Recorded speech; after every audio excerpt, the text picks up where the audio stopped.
The morning mist clung to the crystalline trees of Kithara like silk scarves, draped by an invisible hand, and botanist Zara Wilde couldn't help but think it was the most beautiful thing she'd ever seen. The planet's dual suns cast everything in a soft amber glow that made the alien foliage shimmer with an otherworldly radiance. She knelt beside a cluster of what appeared to be flowers made of living light, her scanner humming softly as it recorded data that would revolutionize humanity's understanding of xenobotany. "Zara, you need to see this," called Marcus Kane from behind her, his voice carrying that mixture of excitement and concern that had become familiar. Over their 3 weeks on Kithara, as the expedition's chief engineer, Marcus had initially been focused on maintaining their equipment and establishing their base camp. But somewhere along the way, he'd started paying just as much attention to Zara's safety as he did to their power generators. Zara looked up from her work, tucking a strand of auburn hair behind her ear as she turned toward Marcus. At 31, she had dedicated her life to understanding how life adapted to thrive in impossible conditions.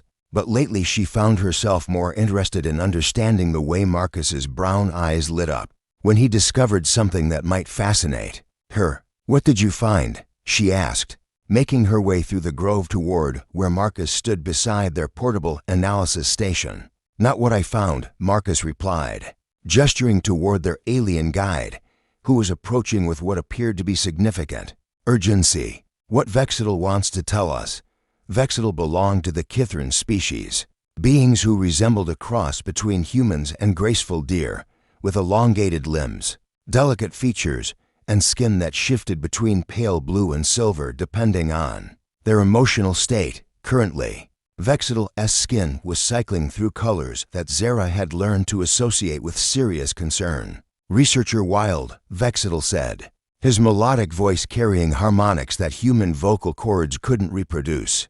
"I must speak with you about the area you wish to study tomorrow." Zara felt Marcus move closer to her, a gesture that had become increasingly protective over the past week. She wasn't sure when their professional relationship had begun evolving into something more personal, but she had started to appreciate the way Marcus seemed to anticipate potential problems before they rose. "The luminous grove?" Zara asked. "We've been planning that expedition for days. My preliminary scans suggest the concentration of bioluminescent organisms there could provide insights into—" "No," Vexitl interrupted, his skin now shifting to deep purple patterns. That indicated fear. "You cannot go to the luminous grove. None of your kind must go there. It is forbidden." Marcus stepped forward slightly, his engineer's mind immediately jumping to practical concerns. "Is there some kind of environmental hazard? Toxic atmosphere? Unstable geology?" Vexitl's large, violet eyes focused on Marcus with an intensity that made Zara's pulse quicken. "The danger is not from the grove itself, but from its guardians. The Silth dwell there, and they do not welcome strangers." "Silth," Zara repeated, pulling out her tablet to check their xenobiological database. "I don't have any records of that species, because no one who encounters them survives to make records," Vexitl said simply. "They are the wild ones, the untamed children of Kithara's ancient forests. Beautiful beyond description, deadly beyond measure. They protect the grove's secrets with their lives, and they will kill any who threaten what they guard." Marcus moved even closer to Zara, and she could feel the warmth radiating from his body in the cool morning air. "What exactly are we talking about here? Predators? Territorial animals?" Vexitl's skin shifted to patterns that indicated he was struggling with how to explain something that had no human equivalent. "They are more than animals, but less than people. They think, they feel, they choose, but they choose violence toward all who are not their own kind. The grove calls to them, and they answer. It calls to others, and the Silth ensure that call is never answered." Zara felt a familiar thrill of scientific curiosity mixed with the kind of caution that had kept her alive during expeditions to 12 different worlds. "How long have they been there?" "Longer than my people have kept records. Perhaps longer than my people have existed. The grove shapes them, and they shape the grove.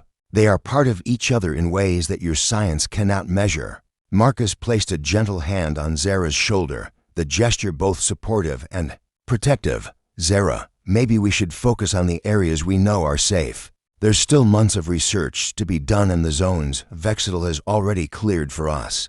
Zara looked up at Marcus, seeing genuine concern in his eyes along with something deeper that made her heart skip a beat. Over the past 3 weeks, she had come to rely on his steady presence and practical wisdom. More than that, she had begun to look forward to their evening conversations over the camp's cooking fire, when Marcus would share stories from his previous expeditions, and she would explain the mysteries she hoped to uncover in Kithara's unique ecosystem.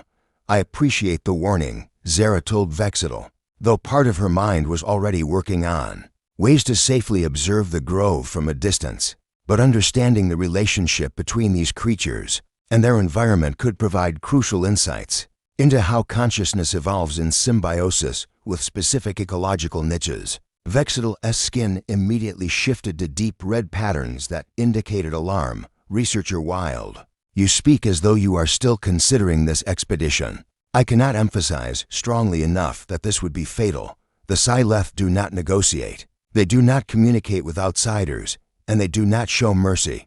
Before Zara could respond, a sound echoed through the grove that made both humans freeze. It was a cry unlike anything in their xenobiological databases, part musical harmony, part anguished wail, part desperate plea for help. It came from the direction of the luminous grove, and it carried such raw emotion that Zara felt tears spring to her eyes without understanding. "Why? What was that?" Marcus asked, his hand automatically moving to the emergency beacon on his belt. The cry came again, this time clearly identifiable as coming from multiple sources. Young voices, calling out in what sounded like pain or fear. The sound cut through every rational consideration about safety and territorial boundaries, speaking directly to some fundamental human instinct to help creatures in distress. "They're hurt," Zara said, already moving toward the sound before conscious thought could intervene. "Something's hurt them." Marcus caught her arm gently but firmly. "Zara, Vexitl just finished explaining why we can't go there. Those could be hunting calls, territorial displays, anything." Zara looked at Marcus, seeing her own internal conflict reflected in his eyes. The cries came again, weaker this time and unmistakably filled with pain. "Those aren't hunting calls. Those are babies, Marcus. Young ones calling for help." Marcus closed his eyes for a moment, and Zara could see him weighing his protective instincts against the very real danger they had just been warned about. When he opened his eyes again, she saw resignation mixed with determination. "If we do this," he said quietly, "we do it smart. Emergency beacons active, full defensive protocols, and we leave the moment we assess the situation. No extended contact, no matter what we find." Zara felt a surge of gratitude and something deeper as she realized that Marcus was willing to risk the danger because he understood that her compassion for creatures in distress was an essential part of who she was. Agreed. They made their way through the crystalline forest toward the luminous grove, following the weakening cries of what were clearly young creatures in desperate need of help. Vexitl called after them with warnings that grew fainter as they moved deeper into forbidden territory. But Zara and Marcus pressed on, driven by something stronger than fear. As they crested a small rise and looked down into the luminous grove itself, Zara's breath caught in her throat.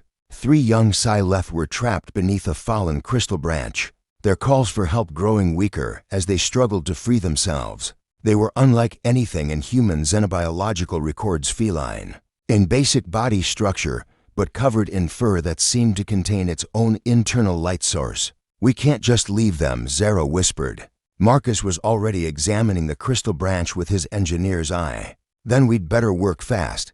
As they approached the trapped cubs, Zara felt Marcus's hand find hers, their fingers intertwining. As they faced the unknown together, in rescuing these young creatures, they were about to discover whether compassion could bridge the gap between species that had never known peace. The cubs' luminescent fur brightened as they approached, and Zara realized they were about to change everything.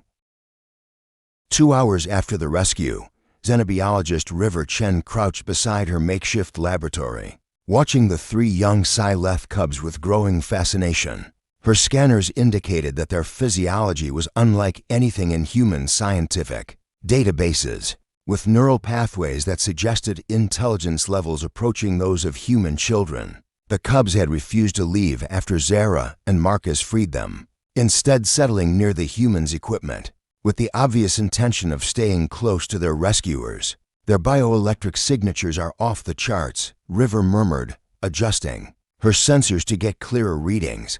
Her dark hair was pulled back in a practical ponytail, and her lab coat bore the stains of 3 weeks studying Kithara's exotic biochemistry. The patterns suggest not just intelligence, but active telepathic communication between the three of them. Pilot Dante Cross looked up from where he was establishing a defensive perimeter around their expanded camp.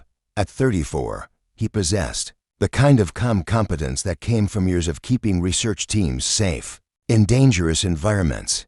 Over the past month, River had found herself increasingly drawn to his combination of protective instincts and gentle humor.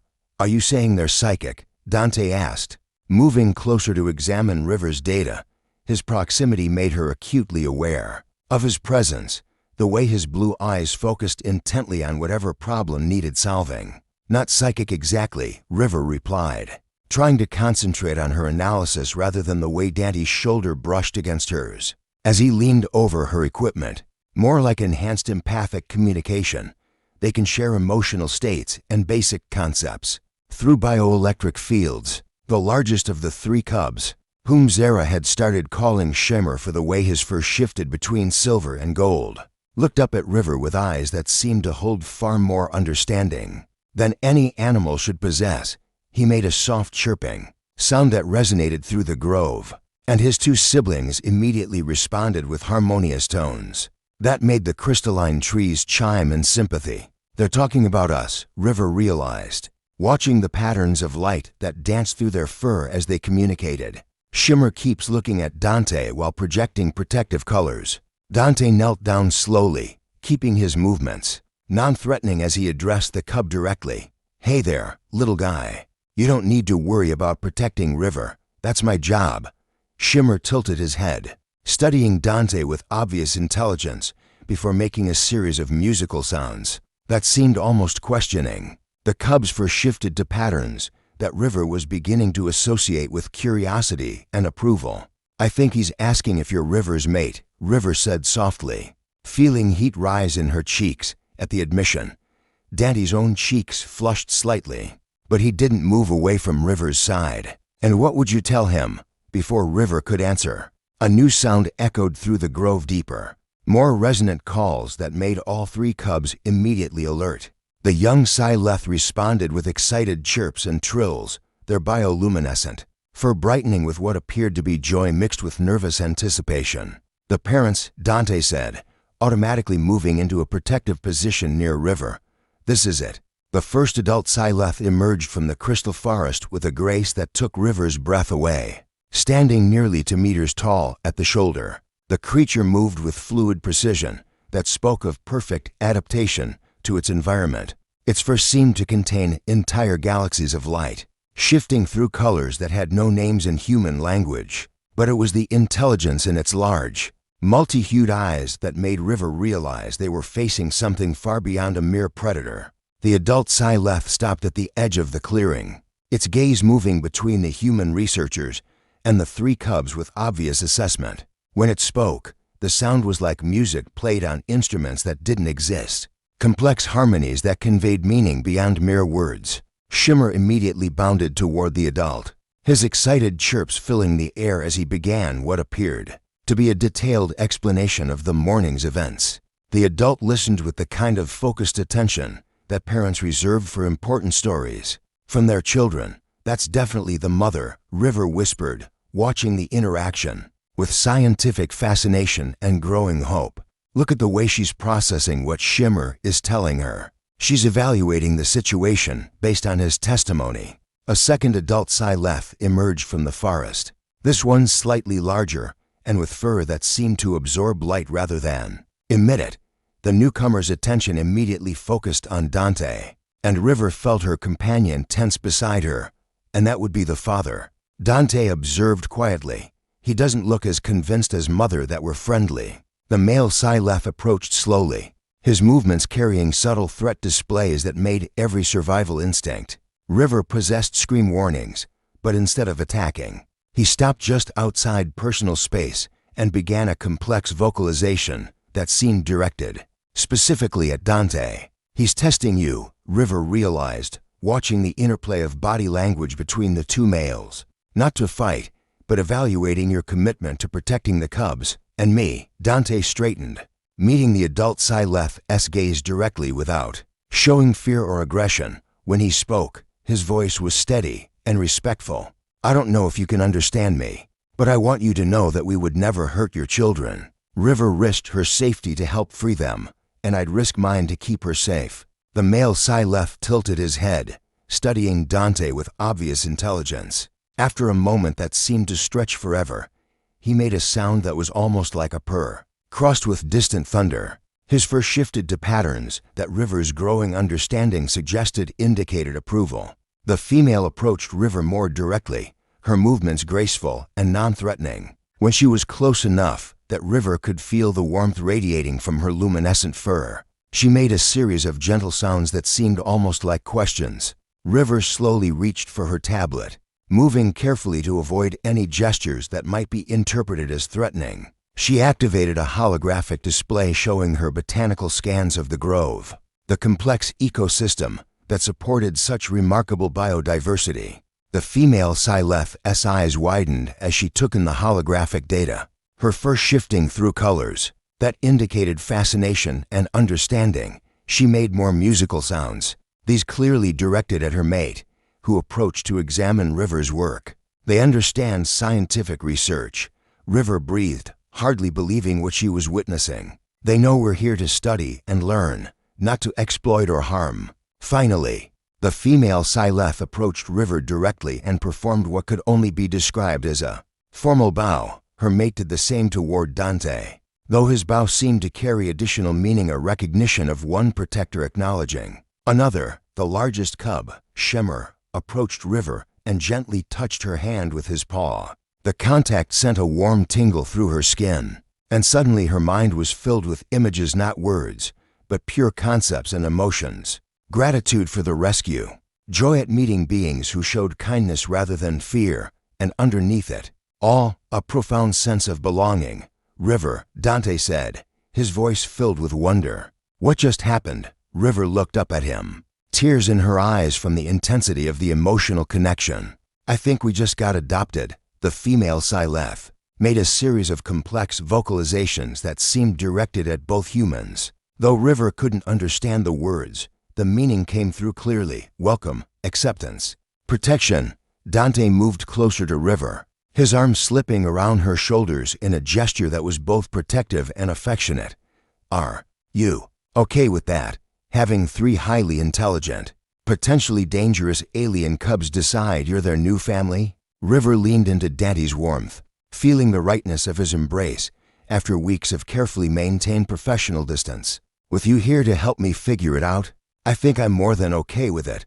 As the Kitharan suns began to set, painting the grove in shades of amber and rose, the unlikely family settled in for their first evening together in the growing twilight, surrounded by creatures that were supposed to be deadly to all outsiders. River felt safer and more complete than she ever had before.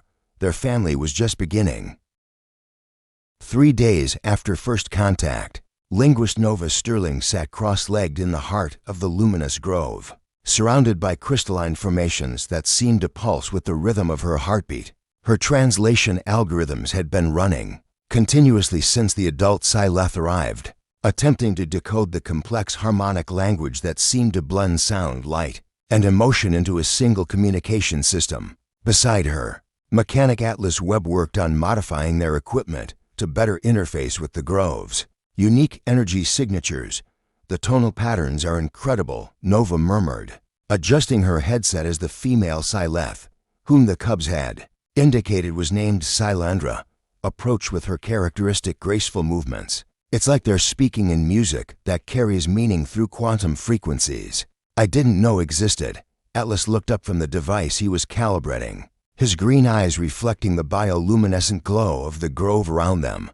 At 29, He possessed an intuitive understanding of how different technologies could work together, a skill that had become invaluable as they attempted to bridge the gap between human science and Silth abilities. Over the past few days, Nova had found herself increasingly drawn to Atlas's combination of technical brilliance and gentle patience. The Cub's bioelectric fields are actually enhancing our equipment efficiency, Atlas observed, gesturing toward Shimmer, who was curled contentedly round Nova's main translation unit. It's like they're living amplifiers for quantum communication. Silandra settled gracefully near Nova, her luminescent fur shifting through patterns that Nova was beginning to recognize as complex emotional and conceptual expressions. The adult Silth began a series of musical vocalizations, each tone layered with harmonics that carried meaning far beyond simple words. Nova's translation program worked frantically to process the incoming data, displaying tentative interpretations. On her screen, gratitude, curiosity, protection, family, belonging, and underneath it all, something that registered as profound loneliness. She's been alone, Nova realized, her heart clenching as the translation algorithms refined their analysis, not physically, but culturally. Their species has been isolated for so long that they've forgotten what it's like to communicate with other intelligent beings. Atlas moved closer to Nova, ostensibly to examine her translation data, but actually because he had noticed the way her voice caught with emotion when she made particularly significant discoveries. What is she trying to tell us? Silandra seemed to sense Nova's growing understanding and began a more elaborate communication. Her vocalizations accompanied by complex light patterns in her fur and subtle bioelectric pulses that made the grove's crystalline structures resonate in harmony.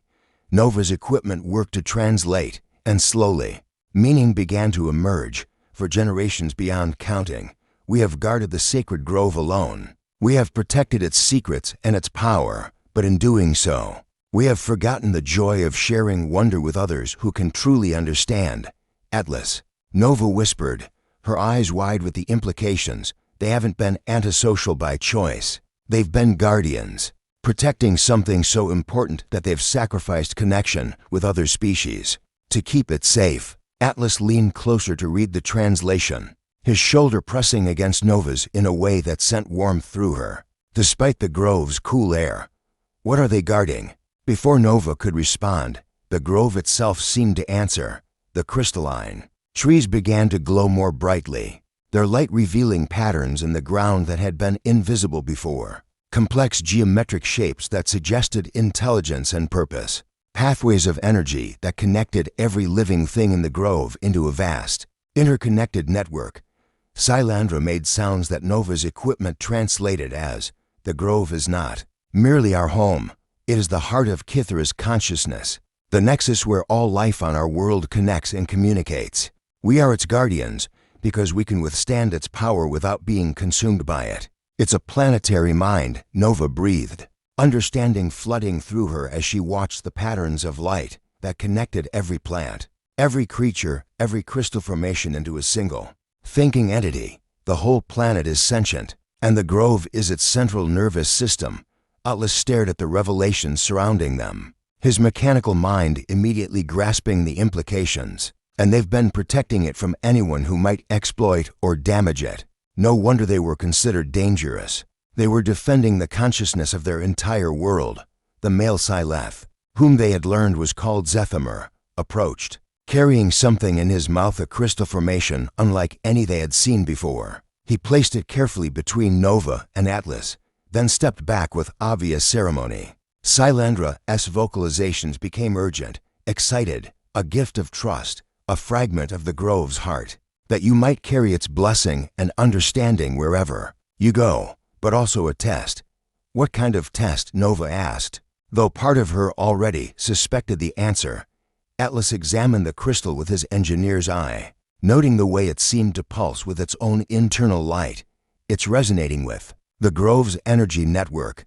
I think it's offering to connect us to the planetary consciousness. Silandra's confirmation came through Nova's translation as a mixture of hope and fear. To truly understand us, to become part of our family as your young ones desire, you must experience what we experience.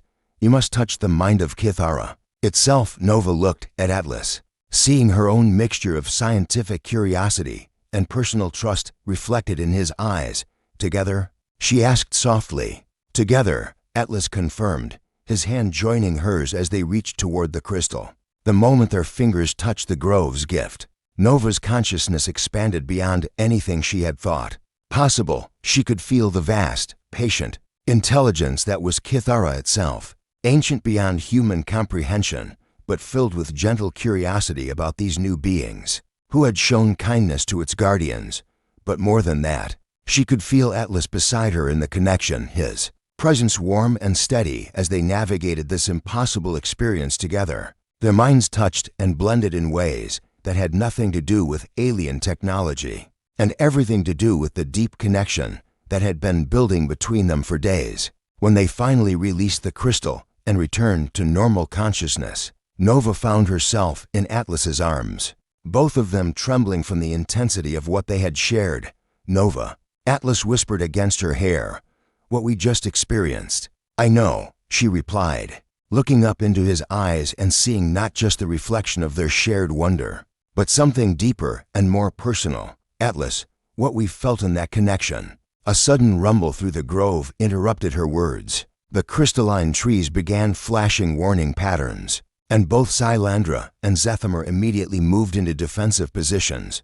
What's happening? Atlas asked, helping Nova to her feet as the cubs huddled close to the humans. Silandra's urgent vocalizations translated as alarm. Ships approaching. Many ships, armed and hostile. They come seeking the grove's power, as we have always feared they would. Nova felt her heart sink as she realized their peaceful first contact was about to be tested by exactly the kind of threat the Silth had spent generations guarding against. Atlas, she said, reaching for his hand as the sound of approaching spacecraft grew louder. Whatever happens next, I want you to know that what we shared in that connection wasn't just the grove's influence. Atlas squeezed her hand, his eyes serious but filled with warmth. I know, and Nova, we're going to protect this, all of it. As hostile ships appeared in Kithara's sky, Nova realized that their greatest test was just beginning. 1 week after the hostile fleet's arrival, healer Sage Brooks knelt beside the wounded Silth cub in the makeshift medical shelter they had constructed at the grove's edge. The attack had been repelled, but not without cost. Several cubs had been injured when debris from a destroyed raider ship crashed through the crystalline canopy. Sage's gentle hands worked with practiced efficiency, applying both human medical techniques and treatments derived from the grove's own healing properties. Easy, little one, Sage murmured to the injured cub, whose silver fur had dimmed with pain and fear. At 28, she possessed the kind of calm presence that seemed to ease suffering wherever she went. Her auburn hair was pulled back in a simple braid, and her clothes bore the stains of 3 days spent tending to both human and Silth injuries without rest. Guardian Orion Vale stood watch at the shelter's entrance, his eyes constantly scanning the perimeter for any signs of returning threats. The raiders had been driven off, but their leader had transmitted a final message promising to return with reinforcements to claim what he called the most valuable prize in the galaxy. Orion's protective instincts had been on high alert ever since, especially when it came to keeping Sage safe while she worked. How is he? Orion asked, moving closer to examine the cub's progress. At 31, he had spent years learning to read the subtle signs of danger that others might miss. But lately, he found himself more focused on reading the expressions that crossed Sage's face as she worked with infinite patience to heal their new family members. The bone fracture is healing remarkably well, Sage replied, her voice soft with wonder as she watched the cub's natural regenerative abilities work in concert with her treatments. Their biology is incredible. It's almost like their bodies are designed to work with the grove's energy to accelerate healing. The injured cub made a weak purring sound and extended one paw toward Sage, his young eyes filled with trust despite his pain. The gesture made Sage's heart clench with protectiveness, and she gently took the offered paw in her hands. There you go, she said, smiling as the cub's purring strengthened. You're going to be just fine. Orion felt something shift in his chest as he watched Sage interact with the young Silth. Over the past week, He had seen her work tirelessly to tend not just their injuries, but their emotional trauma as well. She had somehow learned to read their bioluminescent communication patterns well enough to offer comfort in ways that transcended species barriers. "Sage," he said quietly, "you've been working for 18 hours straight. You need rest." Sage looked up at Orion, seeing the concern in his dark eyes along with something deeper that made her pulse quicken. "I can't rest while they're still hurting. Besides, Silandra is bringing the cubs by every few hours to check on their sibling. They need to see that we're taking care of him," as if summoned by her words. The soft shimming of approaching Silth echoed through the grove. Silandra appeared at the shelter entrance with the two healthy cubs, her luminescent fur shifting through patterns that Sage had learned to recognize. As anxious parental concern, the matriarch approached slowly, her large eyes taking in every detail of her injured offspring's condition. When she saw that the cub was alert and responding well to treatment, her fur brightened with relief and gratitude. Silandra made a series of musical sounds that, while Sage couldn't translate directly, clearly conveyed deep appreciation for the care being provided. The injured cub responded with excited chirps, apparently eager to share with his mother how well the human healer had been taking care of him. "I think," Orion observed, watching the family interaction, "you've just earned yourself a permanent place in their pack structure." The healthy cubs bounded over to their injured sibling, their reunion filling the shelter with harmonious purring that made the crystalline walls resonate with healing frequencies. Sage felt tears in her eyes as she watched the family come together, remembering her own childhood fear of being separated from loved ones during times of crisis. Silandra approached Sage directly and performed what had become a familiar gesture of gratitude, a gentle touch of her muzzle to Sage's forehead, accompanied by a warm bioelectric pulse that conveyed emotions too complex for words: trust, appreciation, and something that felt remarkably like maternal affection for the human who had dedicated herself to protecting Silth young. "She's adopting you too," Orion said softly, his voice filled with warmth as he watched the exchange, not just as a pack member, but as family. Sage felt her heart swell with emotion as she realized the magnitude of what was happening. "Orion, they're not just accepting our help, they're making us part of something that's existed for thousands of years." A sudden alert signal from Orion's communication device interrupted the peaceful moment. He checked the display, his expression immediately becoming serious.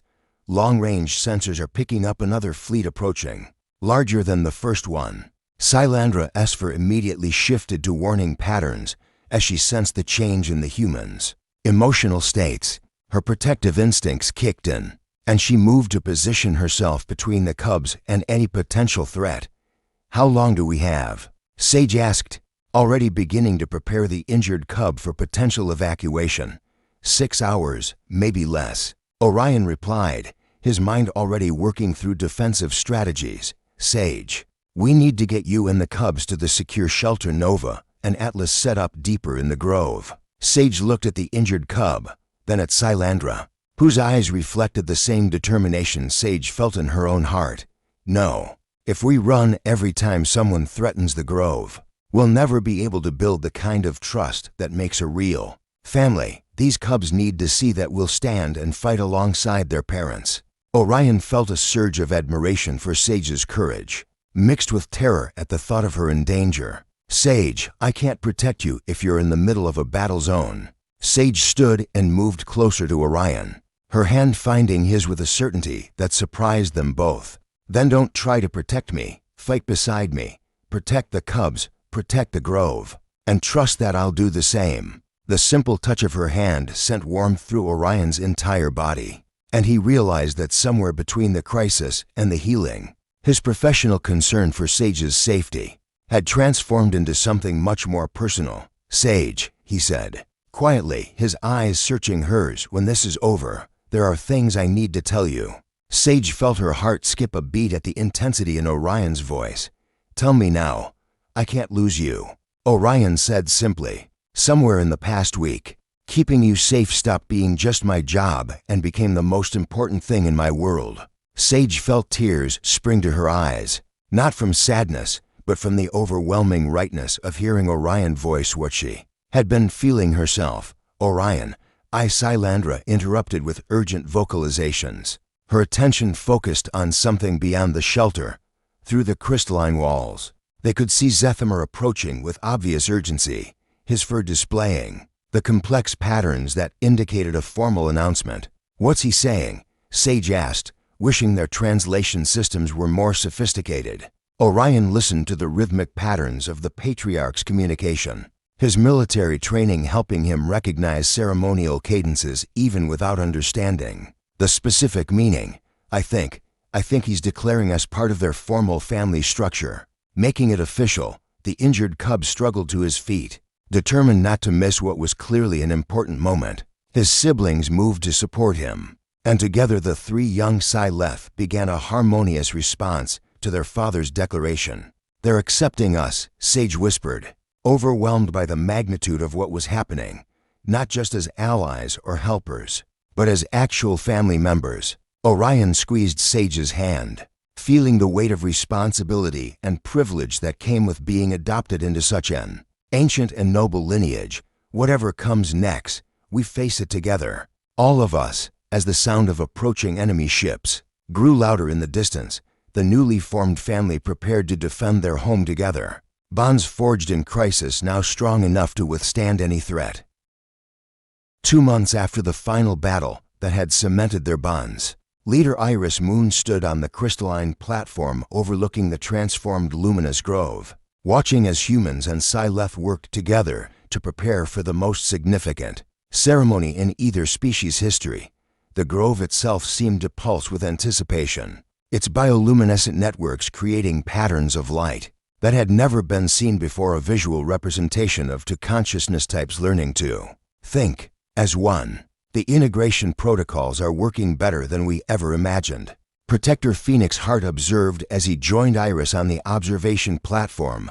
At 33, he had spent the past months coordinating security between human technology and Silth natural defenses, creating a protection system that neither species could have achieved alone. Over those intense weeks of collaboration, his professional respect for Iris's leadership had evolved into something much deeper and more personal. Iris smiled, her gray eyes reflecting the grove's shifting lights as she watched Sage and Orion work with a group of young Silth to weave crystalline flowers into ceremonial arrangements. "Look at them, Phoenix. 6 months ago, we didn't even know this species existed. Now we're about to witness the first interspecies bonding ceremony in galactic history." The ceremony had been Kylva's idea, the ancient Silth elder who served as keeper of their cultural traditions, after the humans had proven their commitment by standing alongside the Silth through 3 separate attacks from those seeking to exploit the grove's power. Kylva's had declared that such bonds deserved formal recognition according to the most sacred rituals of both peoples. "Iris," Phoenix said quietly, moving closer to stand beside her, "there's something I need to tell you before the ceremony begins." Iris turned to face Phoenix fully, noting the way the grove's light caught the copper highlights in his dark hair and made his brown eyes seem to glow with their own internal fire. Over the past months of working together to establish this unprecedented alliance, she had found herself increasingly drawn to Phoenix's combination of strength and gentleness, his ability to see potential solutions where others saw only obstacles. "What is it?" she asked, though something in Phoenix's expression suggested she already knew what he was about to say. "Leading this mission, building this alliance, watching two species learn to become one family, it's been the most important work of my life," Phoenix began, his voice steady despite the emotion underlying his words. "But somewhere along the way, I realized that the most important part wasn't the historic significance or the scientific breakthroughs. It was working beside you, seeing your vision become reality, falling in love with your mind and your heart, and your incredible ability to see possibilities that the rest of us miss." Iris felt her breath catch as Phoenix's words confirmed what she had been hoping to hear for weeks. "Phoenix, I know the timing isn't perfect," Phoenix continued, his hand reaching out to gently cup her face, "but watching everyone else find their connections made me realize I couldn't wait any longer to tell you how I feel." Before Iris could respond, A harmonious chimming echoed through the grove as Kylvus emerged from the sacred center, his ancient form moving with ceremonial dignity. The elder Silth displayed patterns that spoke of profound joy and historical significance, while his eyes held the wisdom of countless generations. "The time has come," Kylvus announced through the translation network that Nova and Atlas had perfected, "to formally recognize the bonds that have grown between our peoples. But first, there is a question that must be answered." The assembled humans and Silth gathered in the ceremonial circle, cubs playing around the feet of their various adopted human family members, while the adults watched with obvious anticipation. Zara and Marcus stood with shimmer between them, the cubs' fur glowing with contentment. River and Dante had their arms around each other while two cubs used them as living furniture. Nova and Atlas held hands as a young Silth demonstrated the latest refinements to their communication technology. "The question," Kylvus continued, his ancient voice carrying harmonics that seemed to resonate through every crystal in the grove, "is whether these bonds will be temporary conveniences or permanent commitments, whether you will be visitors who eventually return to your separate worlds, or family members who choose to build something entirely new together." Iris felt Phoenix's hand find hers as the weight of the decision settled over the assembled group. They had come to Kithara as researchers and explorers, but they had found something none of them had expected: a sense of belonging that transcended species barriers. "We choose family," Iris said, her voice carrying clearly through the grove. "We choose to build something new together, something that honors both human independence and Silth wisdom." The cubs immediately began purring in harmonious approval, their combined bioelectric fields creating patterns of light that danced through the crystalline trees like aurora. The adult Silth added their own vocalizations, creating music that seemed to make the entire grove sing with joy. Kylvus approached each human pair, offering them crystals that pulsed with the grove's heartbeat. "These will connect you permanently to Kithara's consciousness," he explained, "and to each other in ways that distance cannot break. But they also represent responsibility to protect not just your immediate family, but the larger family that includes all life on this world." When Kylvus reached Iris and Phoenix, his ancient eyes seemed to twinkle with amusement. "And for those whose bonds have only recently been acknowledged, the ceremony serves a dual purpose." Phoenix looked at Iris, his expression mixing surprise with hope. "Iris Moon, I know this is sudden, but would you?" "Yes," Iris said before he could finish the question, her heart soaring as she realized that their personal commitment would be witnessed and blessed by both species. "Yes, to all of it, to the responsibility, to the family, to you." As they touched the ceremonial crystals together, Iris felt her consciousness expand to include not just Phoenix, but the entire grove's network of life. She could sense the contentment of the cubs, the protective love of the Silth parents, the wonder of her human colleagues, and underlying it all, the vast, patient presence of Kithara itself welcoming them home. The ceremony concluded with a display of bioluminescence that painted the sky in colors that had no human names, while crystalline chimes created music that seemed to celebrate the birth of something unprecedented in galactic history. "So," Phoenix whispered against Iris's ear as they watched their new family celebrate around them, "any regrets about giving up a normal human life for this?" Iris smiled, watching as Sage and Orion's cubs demonstrated a new game that involved making the crystals sing, while Nova and Atlas worked on translation algorithms that would allow cubs to communicate directly with human children back on Earth. "Phoenix," she said, leaning into his warmth as the grove's lights danced around them, "this isn't giving up a human life. This is discovering what human life was always meant to become." As the celebration continued into Kithara's gentle night, surrounded by family that transcended every boundary they had once thought absolute, Iris knew they had found something worth more than any scientific discovery. They had found home. And home, as it turned out, was wherever love was allowed to grow without limits.